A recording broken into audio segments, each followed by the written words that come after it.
നമസ്കാരം. കഴിഞ്ഞ വെള്ളിയാഴ്ച ഇസ്രായേൽ സൈന്യം ഇറാൻ ആക്രമിക്കുമ്പോൾ അവർ പ്രധാനമായും ലക്ഷ്യമിട്ടിരുന്നത് ഇറാൻ്റെ ആണവ നിലയങ്ങളും അവരുടെ സൈനിക മേധാവികളും ആണവ ശാസ്ത്രജ്ഞന്മാരുമായിരുന്നു. നിരവധി സൈനിക മേധാവികളെ അവർ വധിച്ചു. ആണവ നിലയങ്ങളിലേക്ക് അതിശക്തമായ തോതിലുള്ള ആക്രമണം നടത്തി. ഒപ്പം അവിടുത്തെ പ്രധാനപ്പെട്ട ആണവ ശാസ്ത്രജ്ഞന്മാരെയും വധിച്ചിരുന്നു. എന്തുകൊണ്ടാണ് ഇസ്രായേൽ ഈ ആണവ ശാസ്ത്രജ്ഞന്മാരെ വധിക്കാൻ ഇത്രയും താല്പര്യം കാണിച്ചതെന്ന് ചോദിച്ചാൽ, ഇറാൻ്റെ പ്രധാന ബലം അവരുടെ ആണവശക്തിയായിരുന്നു എന്ന് എല്ലാവർക്കും അറിയാം. അതുകൊണ്ട് തന്നെ അതിൻ്റെ എല്ലാ മുഖ്യ ചുമതലക്കാരെയും വധിക്കുക എന്നുള്ളത് ഇസ്രായേൽ ചാരസംഘടനയായ മൊസാദിൻ്റെ ഒരു തീരുമാനമായിരുന്നു. കഴിഞ്ഞ വർഷം നവംബറിൽ തന്നെ ഇവർ ഇതിന് വേണ്ടുന്ന ഒരു പദ്ധതി തയ്യാറാക്കി. ഓപ്പറേഷൻ നർണിയ എന്നാണ് ഇതിന് അവർ പേര് നൽകിയിരുന്നത്. വധിക്കേണ്ട ശാസ്ത്രജ്ഞന്മാരുടെ പട്ടികയും അവർ തയ്യാറാക്കിയിരുന്നു. ഏതാണ്ട് 4 ലിസ്റ്റുകളായിട്ടാണ് ഇവരെ തരംതിരിച്ചിരുന്നത്.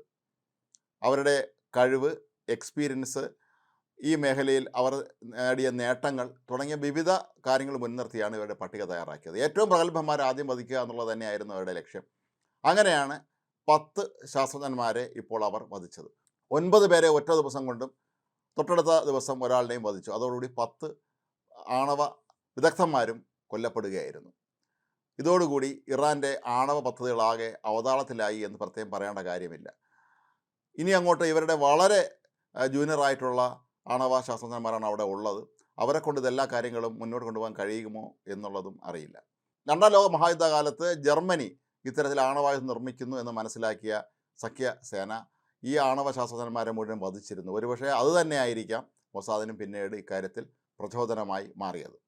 ഇവരെല്ലാവരും ഉറങ്ങി കിടക്കുന്ന സമയത്തായിരുന്നു ആക്രമണം നടന്നത്. ഈ ഗവേഷകർ കരുതിയിരുന്നത് തങ്ങളെ സൈന്യം ആക്രമിക്കുകയില്ല എന്നാണ്.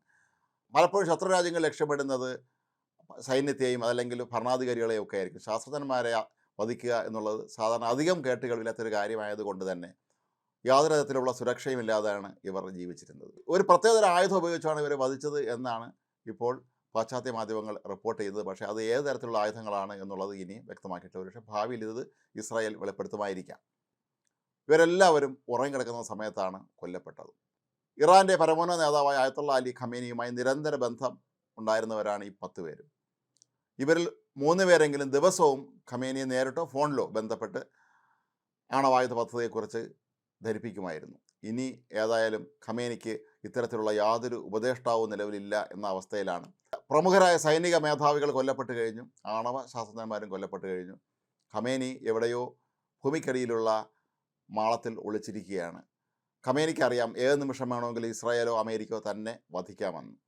അതുകൊണ്ട് തന്നെ ഇനി അങ്ങോട്ടുള്ള ദിവസങ്ങളിൽ ആണവ ശക്തി ഉപയോഗിച്ച് ഇറാൻ നേരത്തെ നടത്താൻ ഉദ്ദേശിച്ചിരുന്ന പല പദ്ധതികളും താറുമാറാകാൻ തന്നെയാണ് സാധ്യത. കാരണം അവർക്കിനി ഒരിക്കലും ഇത്രയും പ്രഗത്ഭരായ ഈ ഗവേഷകരുടെ സഹായത്തോടെ അല്ലാതെ ഈ പദ്ധതികളൊന്നും തന്നെ പൂർത്തിയാക്കാൻ കഴിയുകയില്ല എന്നുള്ളത് ഉറപ്പാണ്.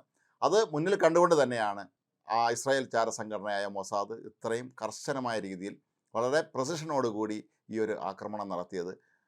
ഒരുപക്ഷെ എത്രയോ പതിറ്റാണ്ടുകൾക്ക് ശേഷമായിരിക്കാം ഇത്തരത്തിൽ ഒരു യുദ്ധം നടക്കുമ്പോൾ ആദ്യം ആ രാജ്യത്തെ ആണവ ശാസ്ത്രജ്ഞന്മാരെ മാത്രം തെരഞ്ഞു പിടിച്ച് വധിക്കുന്നത് എന്നുള്ളതും വളരെ യാദൃച്ഛികമാണ്.